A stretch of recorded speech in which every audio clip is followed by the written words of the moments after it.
Assalamu alaikum warahmatullah. My beautiful brothers and sisters who are with us here today for our weekly program entitled The Economic Forum with Professor Abbas Mohammed in the United States of America. We welcome each and every one of you to partake in this program, which is very educative for the benefit of all Ghanaians and in fact for the benefit of Africans in general. Before we begin, whatever we do as Muslims, we have to start in the name of God Almighty.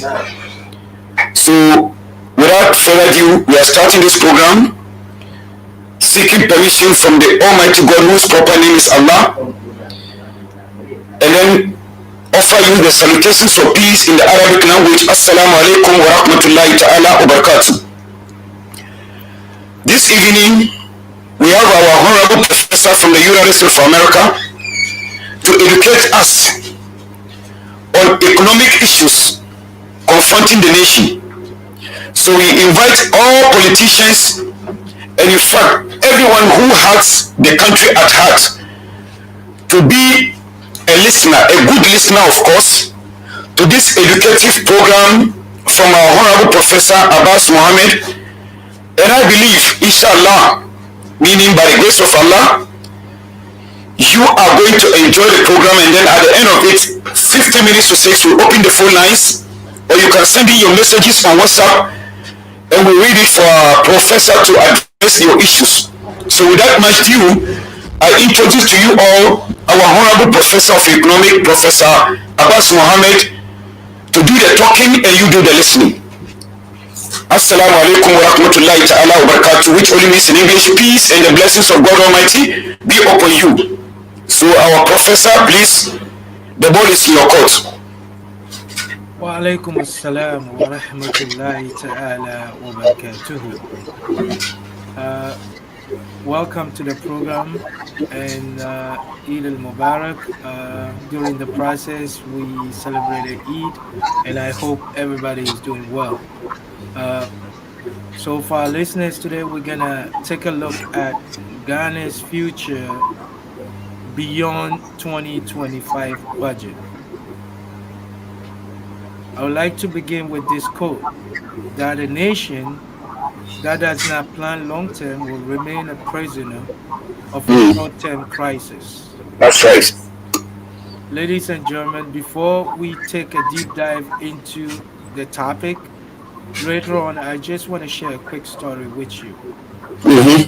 I want to bring your attention to 1965, when South Korea's GDP was only about $105, which was at the time lower than Ghana's per capita. Today, South Korea is a global economic powerhouse, while Ghana struggles with debt, unemployment, and stagnant growth. So, do we have an illusion of a progress without a plan? And the answer is yes. What made the difference during that time is South Korea had a 30-year economic blueprint. The 5-year plans that they have within that, which rigorously implemented across changing governments. During that time, Ghana, we've had 68 years of policy flip-flops, abandoned projects, and economic experiments. What did that lead to us? So today, when you look at Ghana, there are 3 things that are clear. That the Ghana's current approach is failing. 2, the successful nations did differently than what Ghana did.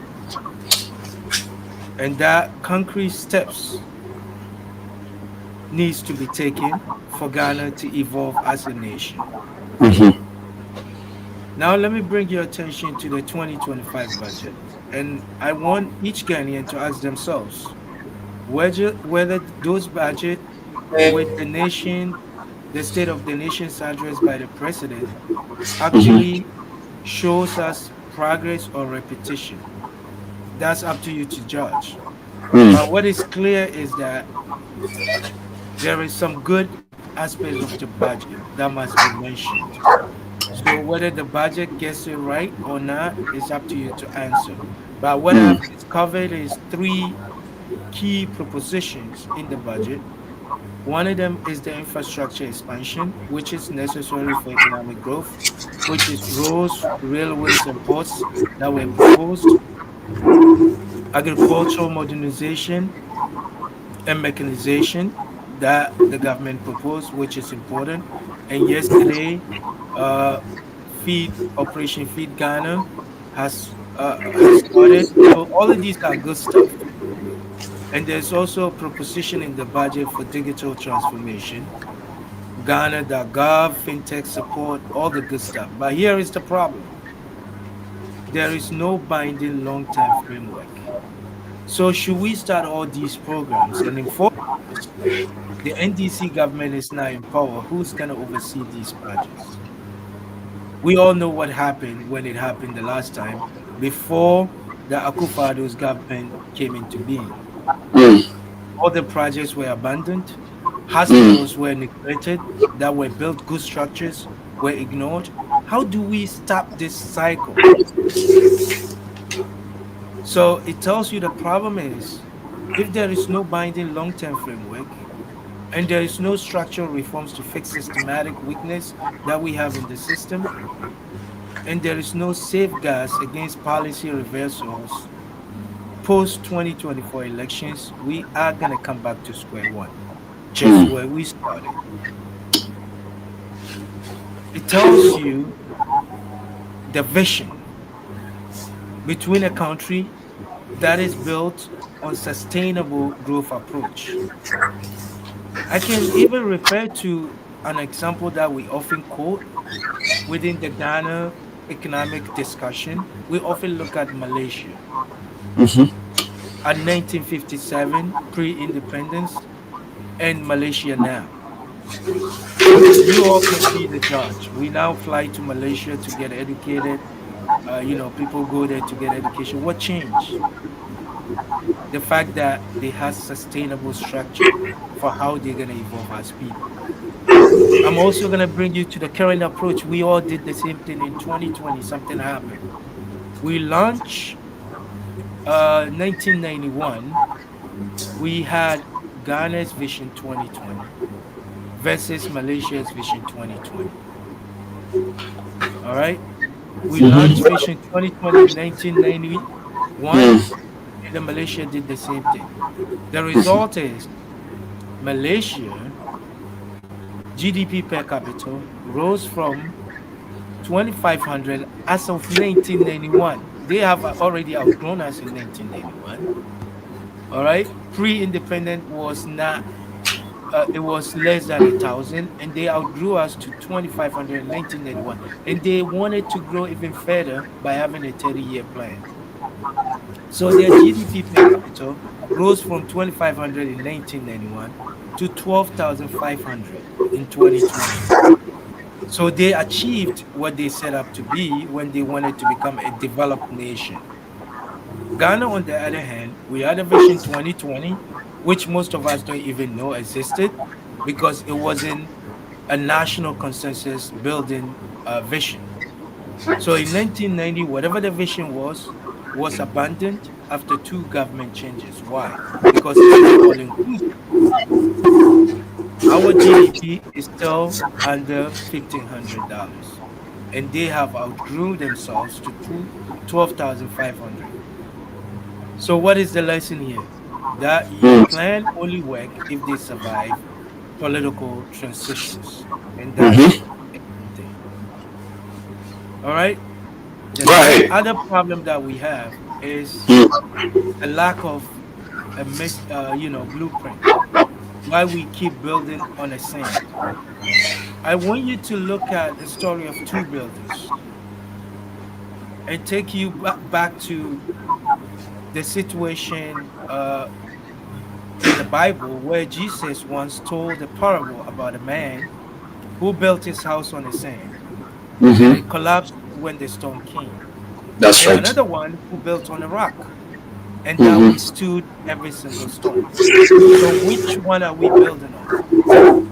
Ghana obviously is being built on a sand, where every government comes with a new policies but no foundational reforms. Every budget announces new projects but no institutional strengthening. So there's three problems with that. Number one is the short terminism. Example is your free HS. The free SHS was built without any sustainable funding model and sustainable structural and foundational framework. So it always runs into problems. We don't have infrastructure to support it. We have double track, all these other issues that comes with it is because it's not a well thought out process of how we're going to do a SHS. Another one is the lack of structural reforms.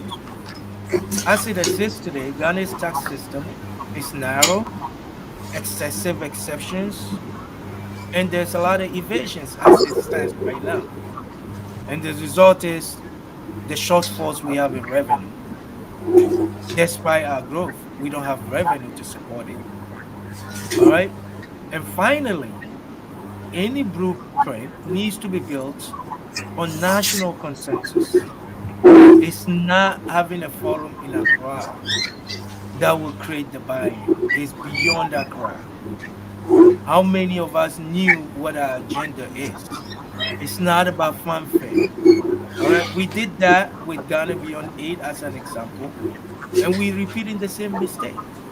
What happened to Ghana Beyond Aid? It became a slogan. That's right. All right.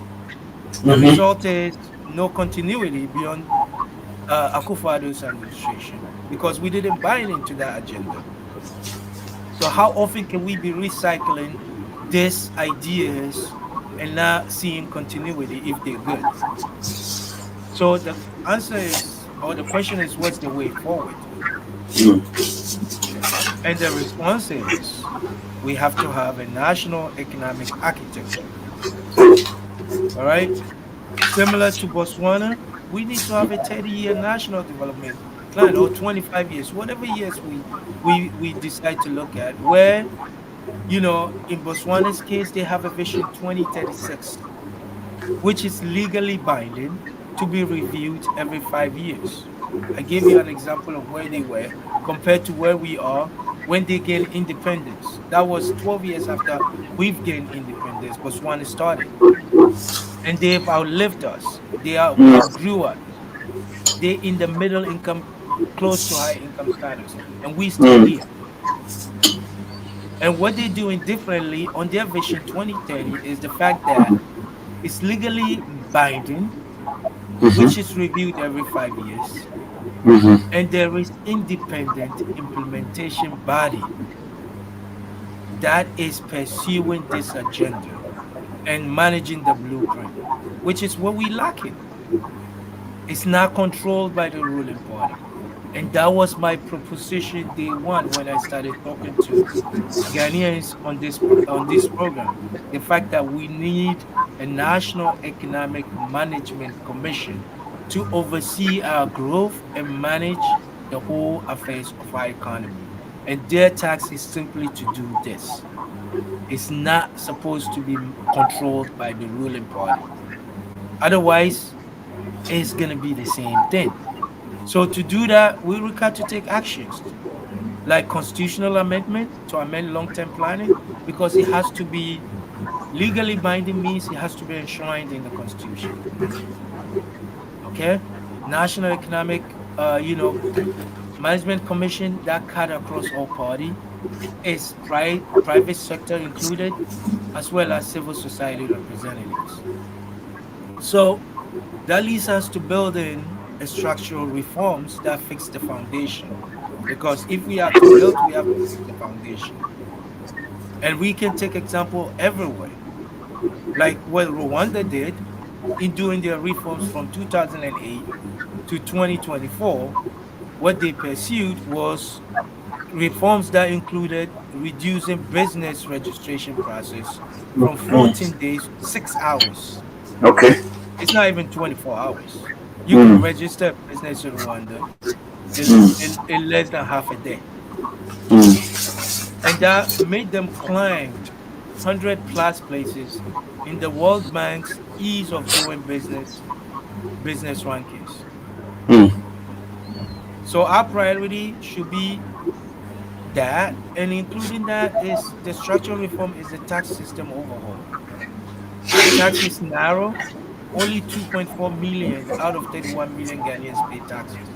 So we need a serious mobilization of the informal sector that would digitalize the collections and eliminate the wasteful exemption and speed up the process of registering businesses. Energy sector reform. We still facing doomsday in the 21st century. I can't believe that. Mm. Why? Because the sector debt, the energy sector debt is the reason why we can sustain it. And God has given us so much resources that we don't even know what to do. All right. Rather than trying to privatize the ECG only, even the privatization of ECG should come in phases. It's not supposed to be a wholesome privatization. We have to look at areas where there are inefficiencies that we need to clean up. And then we have to enforce a cost reflective tariffs and invest in renewable energy, sustainable renewable energy, like solar system. How many Mm. solar farms do we have? We have lands everywhere. Mm-hmm. How many solar farms do we have? How many wind energy can we generate? Mm. Mm. So it's time for us to think deeper than just trying to fix things and move on. It doesn't Mm. work like that. Mm. All right. Then finally, we should look at decentralization of economic governance. Mm-hmm. All right. Similar to That's. China, from Mm. 1980 to present, Shenzhen is a farming village in 1980. It Mm-hmm. is now a 475 billion GDP tech hub. Mm-hmm. What changed is the plan. So we have to build these economic zones. I know there is a proposition by the current government, but again, it comes down to the blueprint. Mm. Whatever this administration is going to do, can they assure us that it's going to continue in the next administration if it's not NTC? That's the question. So we need a Northern Ghana, for example, Northern Ghana agro-industrial zone because it's Mm. agro-based in the north. So that will focus on shea butter or shea production, cashew, rice processing. All that can be achieved. In the western side where there's mining and petrochemical, we can build a hub that will add value to gold and oil. And that has to be driven by private sector as the engine of growth. All right. We can look That's. at example of the Dangote lesson, where Dangote started as a small trader. Today he's an empire. 3% of Nigeria's GDP in one person's hands. Maybe we can break that cycle and have 10, 13 Dangotes in every region. Why can we do that? That will give us a policy consistency, access to credit, and infrastructure support. But it comes with a plan to fund this approach. All right, reduce business licensing time. Mm. So before we begin the conversation, my call to action is who will lead this change? Mm. And I still stand by my submission that it has to be the government's role. Who is going to lead and legislate the 30-year development plan before the next election? Mm-hmm. All right. And I feel the current administration has that in their hands. They have the mandate, they have the Mm. pull from parliament to actually Mm-hmm. change the narrative on 68 cycle of repetition. We can stop this if we mean well. Bring everybody to the table, establish an independent economic oversight or commission like what Mexico did.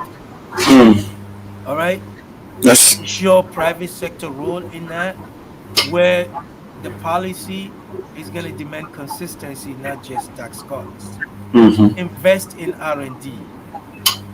We only spend, Ghana only spends 0.3% of our GDP versus 1.7% in South Africa. Mm. China did even greater investment in R&D. And that's why America is struggling right now to fight this competition. All my graduate studies, all the Chinese students in my class were invested to be there and had nothing else but school to go to. And each one of them returned home with the knowledge. So what are we doing to grow? 0.3% of GDP on research and development? I'm sorry. We're going to be here all day. We're never going to move an inch. We need to be aggressive with our investment. How many doctors do we need to grow? What is your doctor-patient ratio as it stands right now? Are we ready to close the gap? One doctor to what? Some 10,000 patients? How is that going to work? Where's the investment? How are we going to grow? 0.3 of R&D? I'm sorry, we're not going to go anywhere. Even when government decides to do this, we as a civil society have a role to play, as well as media. Mm. Well, Kia TV is doing its part. It's having an economic forum platform where we That's speak right. about this issue. They do their Mm. part. What is the rest of us doing?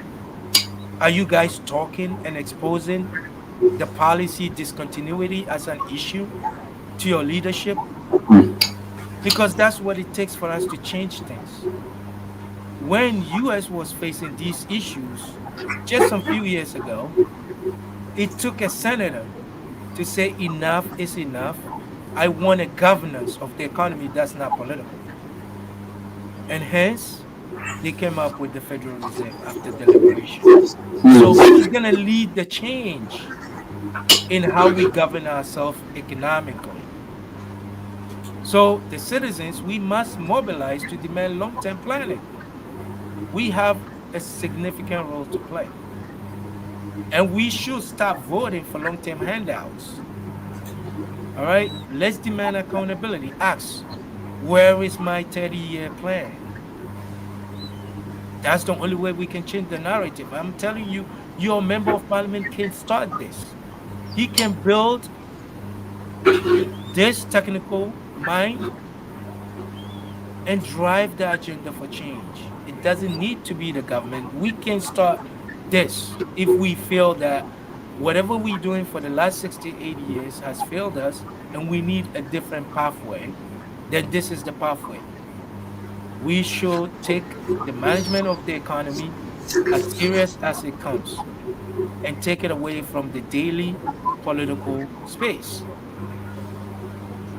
So I will leave you with this as we begin to have this conversation, that in 1961, Lee Kuan Yew stood before Singaporeans and said, Mm.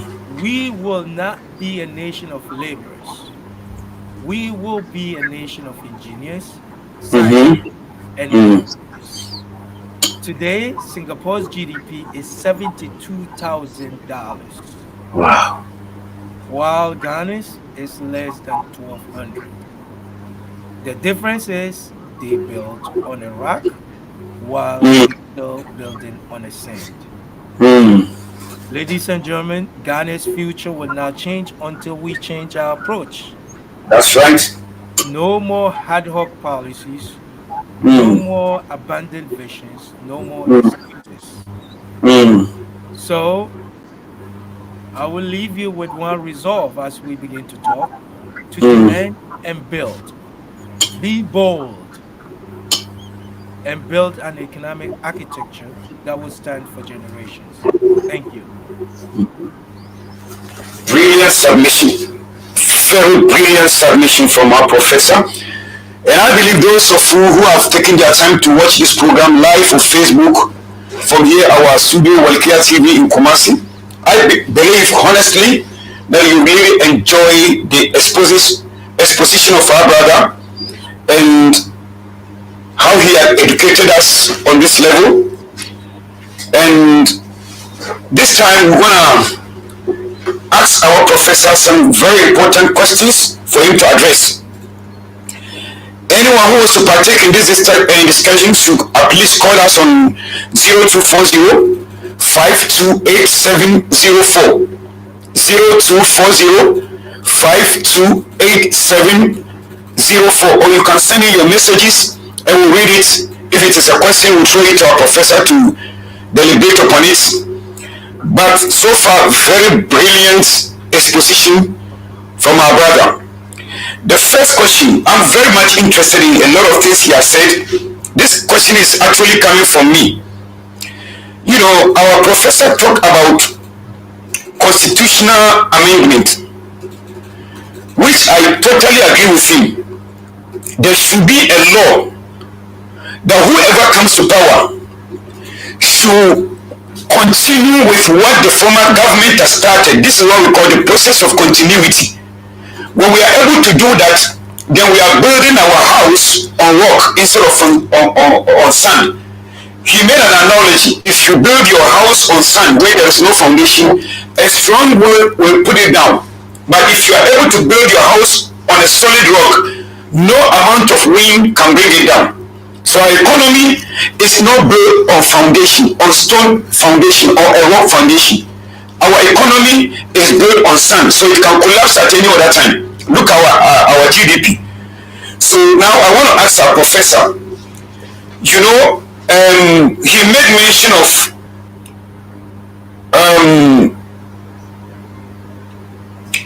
revolutionize our industries.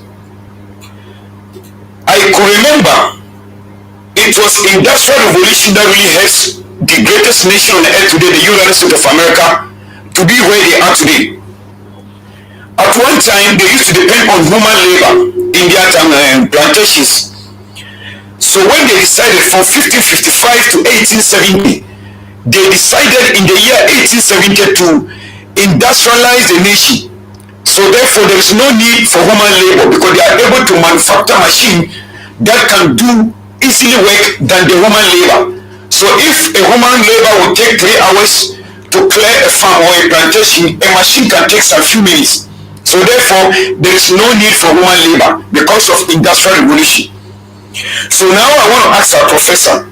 At one time, when we were on the same level with Malaysia, we used to produce ties. We assembled cars. We produced radio. Akosombo Textile was in existence. And we have Commander Sugar Factory. But because of lack of continuity, these industries has collapsed. So therefore, we are not nation of producers, but we are nation of buyers. We don't produce, but we buy everything from outside, including toothpaste, when we have bamboos everywhere. So I'm asking our professor, what policy do you think the government should initiate in order to bring back all these factories that were built by our first president, Kwame Nkrumah, in order to depend on ourselves instead of buying? We become the nation of we can even sell some of our products.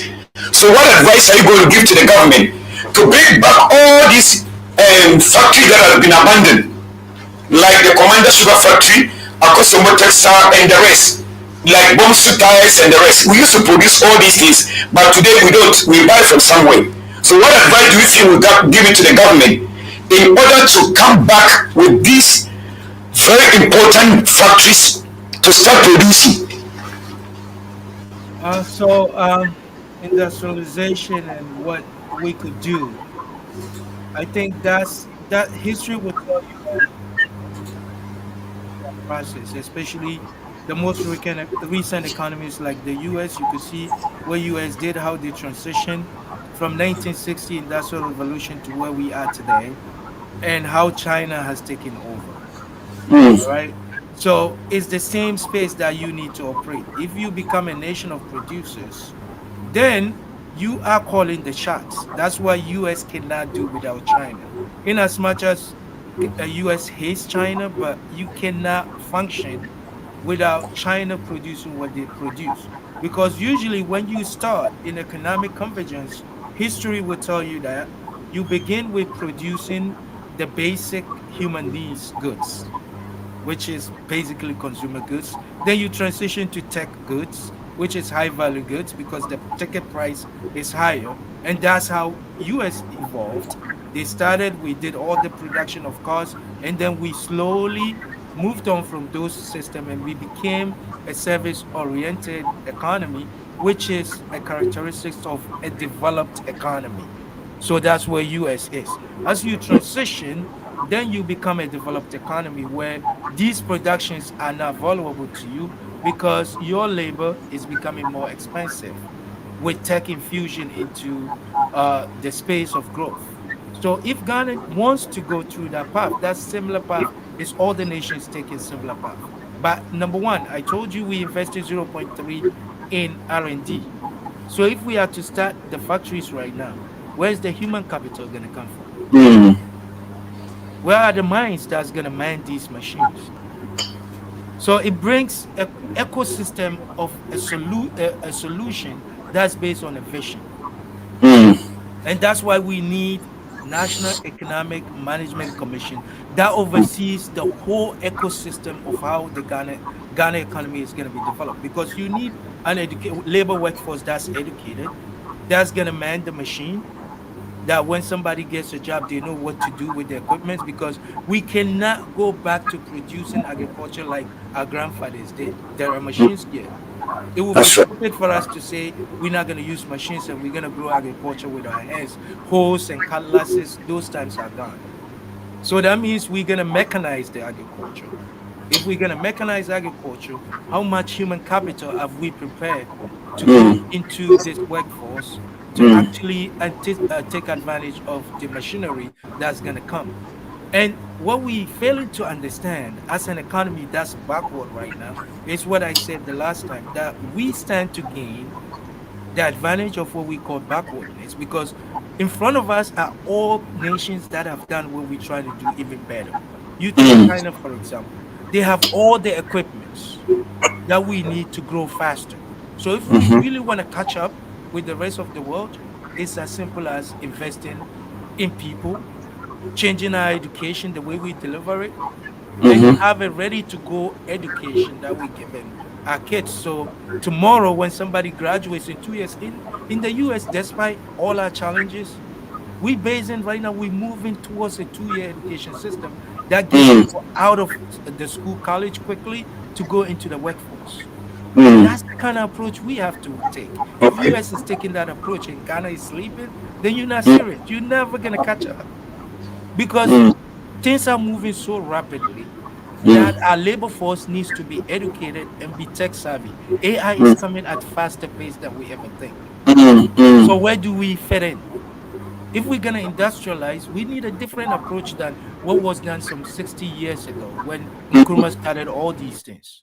Now we can make it faster with education.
We are using money to build things that we are not using.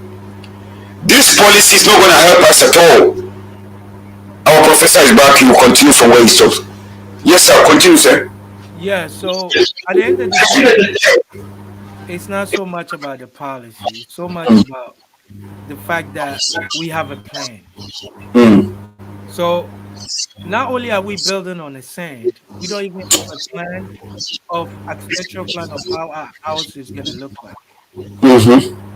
Just imagine building a house where you don't have the architectural plan. I think that's the first step all of us take when we're trying to build a house. That's We go right. find an architecture to bring our vision on a paper for us to say, okay, yeah, I agree. This is how I want my house. I will tell you Mm, the story of my vision. I want a two-story house. I want this. I want that. I want these features of the house. And then you, as an architect, would just put it on a paper, and then mm, bring it to me for approval.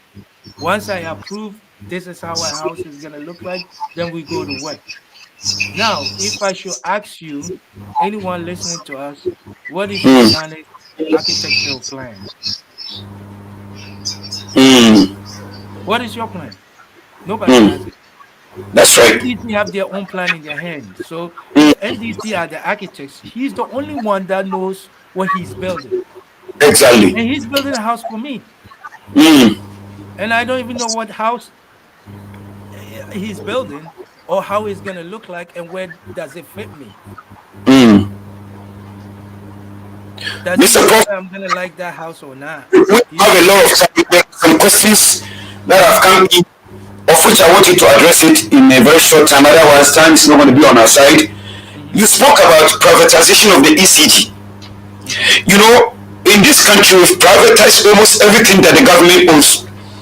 But in your submission, you made mention of energy, which is very, very important. And this is one of the biggest problems the country is facing right now as I speak to you. Low schedule electricity. So right now, I want to find out from you, sir. Power is current, Mm. and if there is low current, which means not everybody will have the energy, electricity. So that means the capacity to produce will be less, the power of energy will be less. So why don't you advise us on if the government can introduce the solar energy, which because we have a 12-hour sunlight, instead of depending on the source, Akosombo also depends on the amount of rain that is going to fall into the dam. So if there is no rain, it means definitely there is going to be a low schedule. So do you think the government should invest in the solar energy in order to help us produce more? This is one of the concerns of Ghanaians. Low schedule everywhere in Accra, in Kumasi, and other places. Recently, I think you heard of some electrical equipment that was sent from abroad, but when it reached Ghana, it was sold to some Indians, which the case is right now being talk of. It is a talk of the town as I speak to you. Some people have been arrested because with this type of mindset, we cannot reach our goal. But if the government can bring in a certitude like this solar energy, do you think it will help us to generate more energy than relying on ECG? Yes. So I will begin. I think you kind of answered the question for yourself. The reason why we here and everything we're doing doesn't seem to work. I'm not saying anything that nobody has said before. Mm, Everything I'm gonna say has been said before by someone. The mm, problem we have is because we don't have a direction of where we're going as people, and the mm, fact that our mindset is set up to think short term, we don't mm, even care for ourselves or our nation mm, because we feel that every single opportunity we have is the last opportunity we ever gonna have.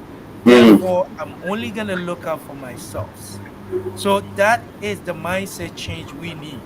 And that's the mm. number one statement I made when I started talking to you guys here about Mm. mindset change. When That's we are right. thinking about mindset of scarcity, Mm, that is where people begin to begin corrupting and becoming the people that we've turned into, where mm, everybody wants to take advantage of the system because mm-hmm, there's no supervision beyond the politics.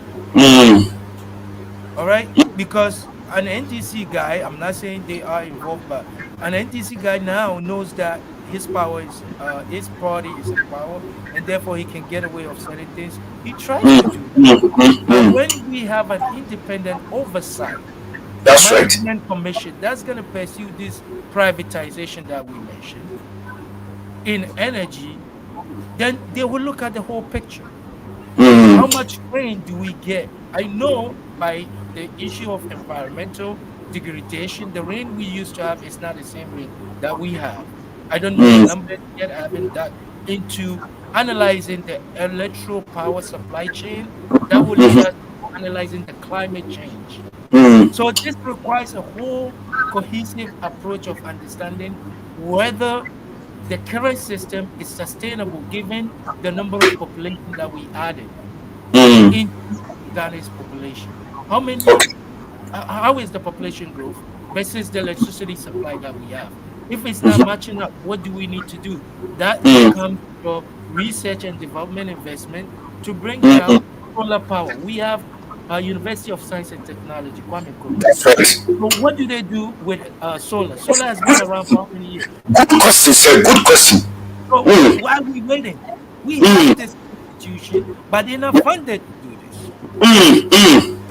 So we're not serious. That's basically what it comes down to. I don't think we have a vision where we want to solve this problem. Also, be solved. Yes, please. Let's receive a call from somebody. Please, we can hear you. Speak to Professor. He's listening to you. Go ahead, sir. Oh, please continue. We miss him. Continue, sir. Yeah, if there's any question, you can drop it. But what I'm saying is, we need a cohesive approach. It's not an ad hoc policy.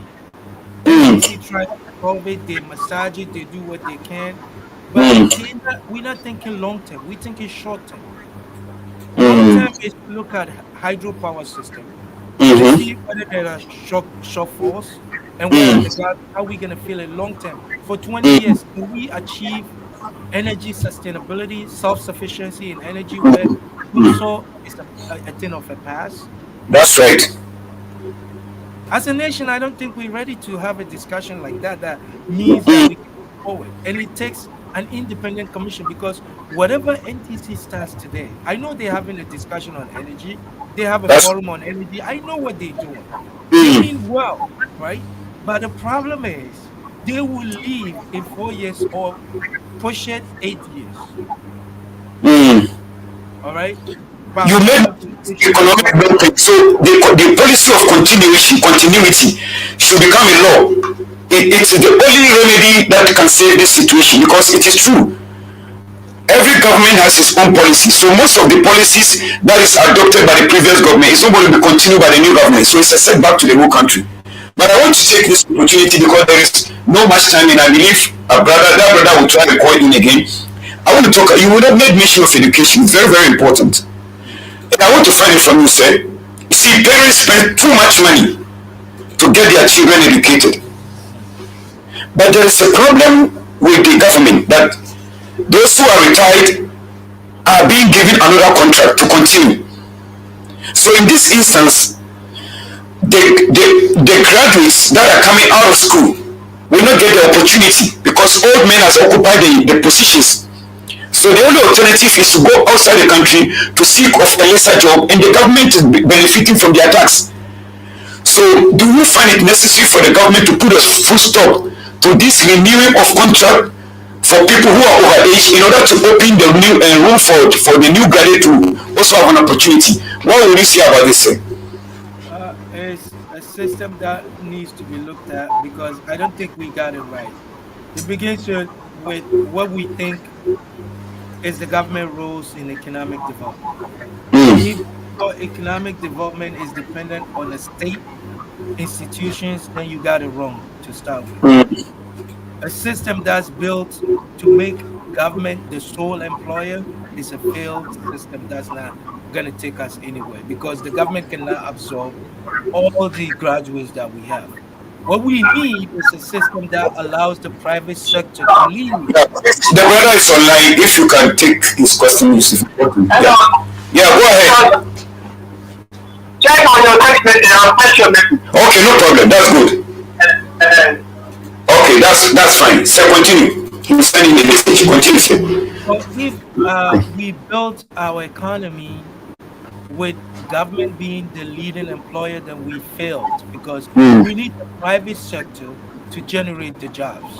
Okay. And the only way we can do that is to help the private sector by funding it in a way that allows them to access capital for them to expand their operation. So, for example, if you have an idea in your head and you need to start something that you think so passionately about, we should have an office for you to go and sit down with someone, whether to be taught how to do this. Okay, your idea is this, but you will need to be guided towards a growth that you set up, and that we're going to fund you or give you a seed fund to start, or we're going to allow you to be able to borrow money at a reasonable time. That's an economy that we can build where everybody will get a job, not an economy that the government must employ. Brilliant. We can't do that. As far as retirement is concerned, it's an age thing, so we have to talk about it and ensure that our youth are getting into spaces where they can also begin their career, and then, you know, give packages, retirement benefits for people to encourage them to retire quickly rather than staying on the job forever. Brilliant. To stay in the job is because they said that there is no buffer. There is nothing to fall back on when they lose job. So why is that? Nobody wants to be working forever. If you have an economy where people want to stay instead of retiring, then you got it wrong. The economy is bad. A good economy is an economy that I want to retire at 40, and I've built a system that will create money for me. That's a system that will generate revenue for me without having to go back to work. That's the economy we should strive for. Fantastic. So, beautiful brothers and sisters, those who are listening to us, please share this program to others to watch. And by the grace of God Almighty, next week when we come, Professor made mention of a lot of things, and then the government is all about money. But here we are, the government wants to develop the country, but it doesn't have the money. So since the government also pledged not to go and renew the contract with the International Monetary Fund, then we are going to talk about how or where to generate this money, because it is important. We need money to industrialize this nation. Government is not going to IMF because of the conditionalities, but where are we going to get the money? It's a subject of next week. So I want to take these few minutes and then ask our brother to speak at least for some few minutes for our mothers and grandmothers and grandfathers who don't understand the English language to understand what is going on here. And those of you who have watched us, please share this to others in order to watch, because this is for all of us, irrespective of your political affiliation. This is an educative program for every Ghanaian. And even if you are a non-Ghanaian, this program is for you. It's very educative, so we plead with you to share and let it go everywhere, so that these politicians will listen to this voice, and maybe perhaps there's going to be a change of mind. This is the essence of having this program. We want to help build our nation. Like you did mention, we are doing their parts. And the good side of economy is to break down substances into different stages. This one will hold this part, the other one will hold this part, and together we can build the nation. So our brothers, there is a question, okay, please read it. Sheikh, someone has a question about one district, one hospital. Good. The person says, what is Professor's view? Open your voice. Yes, the viewer asks, what is the Professor's view on one district, one hospital as proposed by the previous administration? All right, so my view is, if we are to even implement, where are the doctors going to come from? If your ratio assistance is one doctor to some 10,000 patients, how are you going to solve that problem? That's why I said it's not so much about the slogan. It looks like Ghana, we strive on slogan. We just want to and get excited about. But I just want us to think beyond that and ask a deeper question of what are we trying to achieve with this? It's a good idea. I want to have my hospital in my district, and that's equipped with doctors that are knowledgeable to take care of myself and my family. Everybody will want that, but do we have a plan to achieve that? I mean, to be sustainable. To be sustainable means not only the infrastructure, but the human capital, the minds, the nurses, the doctors that we need. Have we met the ratio where I would say every doctor will only see, let's say, 1,000 patients a month? Can we see that? Can we do that?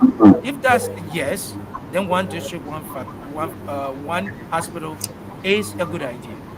But an idea that's built on slogan, there's no serious plan and thought process of how many doctors we are creating, then how is that going to be sustainable? We don't even have an ambulance that will be equipped with doctors to begin with, and we're talking about hospitals.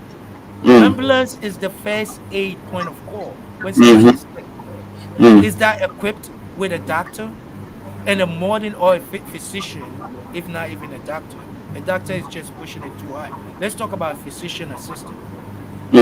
Somebody that has the knowledge to be able to give you a first aid, treatment when you're sick based on conditions.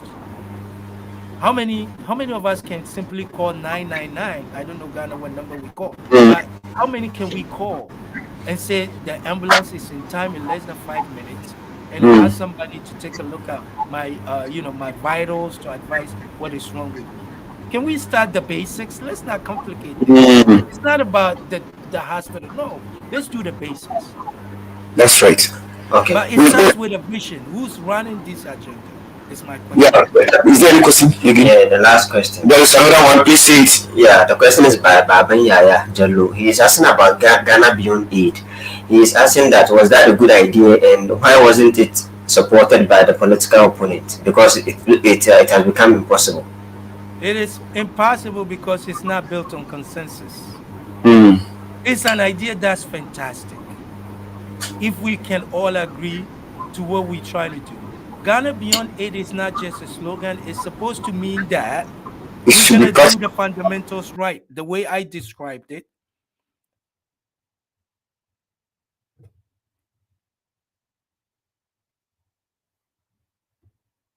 A little bit break, and our technician is working it out. But it's a very good. Yeah, go ahead, continue, yes, sir. So Ghana Beyond Aid is that I'm calling for. So that agenda, that slogan, is a slogan that all of us want to see. Where we are going beyond what IMF and World Bank can give us and what anybody can give us, that we create our own revenue. So next week when we talk about it, how do we achieve Ghana Beyond Aid is creating our own source of revenue. That's right. The system that we have, which is how we can go beyond aid. So it's a good idea, but it needs a lot of thought, a lot of process of consensus building where we come in and figure these things out, because it's an activity, a lot of economic activity. We have to roll our sleeves up and then do the work to take Ghana Beyond Aid. It's not a slogan for 4 years slogan. That's like similar to having a blueprint of say 30 years. That's what I'm calling for. So everything I'm saying is Ghana Beyond Aid, but it's not supposed to be a slogan. It's supposed to be that's right. Agenda. Fantastic, very real submission. And at this juncture, I would like to appeal to our brothers and sisters who are with us to share this program and let it reach any corner. Everybody should have this access of watching this video because it's very important. I myself am educated. And before our presenter take leave of us, I want you to just use a minute or two because we've overgone our time. So jama'a da Allah ku ya hakuri ku tura wannan message din ko ina ya shiga wajen 'yan siyasa, 'yan dukkan su kowa ya samu wannan abin kalla. Wannan wani program ne mai faɗakarwa sosai, kuma insha Allah idan aka yi amfani da shi to za a ga amfani shi. Ina son in ɗauki ɗan minti biyu haka saboda mun ma wuce lokacin da minti 7. Alfarma ne aka mana saboda ainihin wannan karantarwa yana da muhimmanci gaske. Wani abu ne wanda zai taimaka ma kasar mu gaba daya, shi kuma taimaka wanda dan uwan zai iya yi kenan, kuma shine yake yi. Shi yasa dan Allah ayi kokari a tura wannan sako ya shiga ko ina kamun Allah ya kawo mu sabon sako mu ci gaba. Shi yasa zan ba dan uwan mu dama yi magana da harshen Hausa saboda ya amfana da wa'anda ba su fahimci abin da yake faɗa ba yaren Turanci. akwai lokacin da zai zo da za mu rika dokan lokaci mai tsawo a cikin Hausa amma bai kai ba lokacin, sai sa yanzu dai minti 2 ne ko zuwa 3 haka ya dan summarizing din abin da ya faɗa saboda kuma kuɗin amfana. Kisa Professor, bismillah. Assalamu alaikum, da fatan kowa na lafiya. Muna yi masu godiya da yau, sannan kuma muna muku barka da sallah. Dan ina jin tun kafin yi sallah muka dan jingirta kadan, yanzu dai Allah ya kawo mu, to muna yi ma Allah godiya da ya kai mu abin nan har yau, ya ja mu har yanzu. To abin da muka tattauna dai kadan ne cikin ababa da yawa, shine cewa ko me za mu yi ko me za mu nufa da shi wannan zancen tattalin arziki na Ghana yau da kullum, ko me za mu yi in ba mun gano cewa ba abin nan ya kamata ya girmi wani zabin da za mu yi na shekara 4 na shugaba. To in dai ba haka ko za mu ta duban ababa ba, ko menene shi ya zama kaman kana gini ne kan ƙasa ba kan duwatsu ba ko foundation. So har yanzu dai Ghana akan ni lissafi na muna gini ne kan ƙasa, babu foundation da ya kamata mu koma mu tattauna mu ga ya za mu yi mu sa tsarin da zai sa abin nan fa ya girmi wanda ya kawo idea. Yau in ni na kawo, ya za yi bayana abin nan zai ci gaba ya kawo mana amfani mu duka, saboda har yanzu shekara 68 muna waje daya. So abin da dai muka tattauna, akwai wa'ansu kuma ababa da yawa da ya fito, kamar yadda dan wai fadi, in lokaci ya kai mun faffasa cikin Hausa insha Allah. Assalamu alaikum.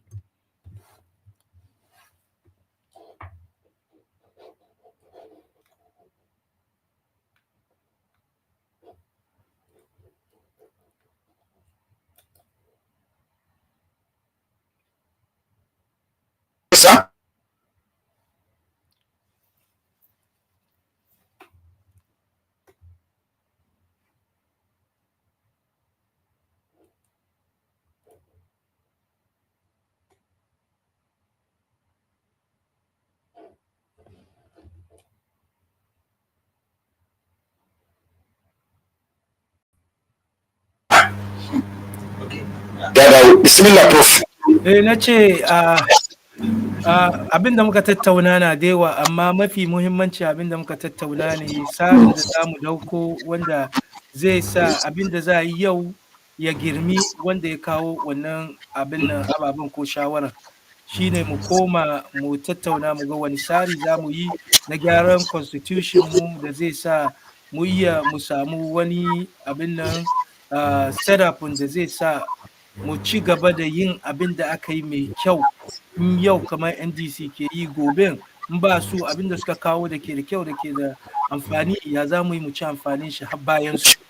To shi muke tattaunawa, questions da dama ya shigo ciki. To kamar yadda aka fadi, lokaci ya kai za mu shiga cikin wannan da Hausa mu ga wani abu ne muke nufi da wa'annan maganganun, in Allah ya yarda.